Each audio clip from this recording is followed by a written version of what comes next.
Hello, আসসালামু আলাইকুম। কেমন আছেন সবাই? আজকে কিন্তু আমার বার্থডে। সো ব্লগটা কিন্তু কেউ মিস করবেন না। একদমই মিস করা যাবে না। আর কমেন্টসে আমাকে কিন্তু সবাই উইশ করে যাবেন। সো এই ছিল ইফতারির আয়োজন। আর ইফতারিতে ফল রেখেছিলাম কয়েক রকমের। আর খুব বেশি একটা আসলে খাওয়া হয় না, তাই সব কিছুই অল্প অল্প করে রেখেছি।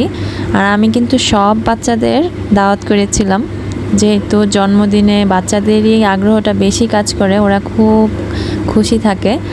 তো আমার নানুর বাড়ি যেহেতু কাছে, তাই নানুর বাড়ির কিছু বাচ্চাদেরকে বলেছি, আর আমাদের বাসার যারা যারা আছে সব বাচ্চারাই এসেছে।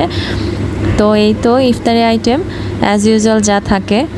আসলে রান্নাবান্না অনেক দিন যাবৎ করা হয় না, তো ভেবেছিলাম কেমন হবে। তো ইফতারির পরে আবার ডিনারের আয়োজন ছিল, ফ্রাইড রাইস আর চিকেন মাঞ্চুরিয়ান। তো রোজা রেখে রান্না করেছি, ভেবেছিলাম কেমন হয়, ভয়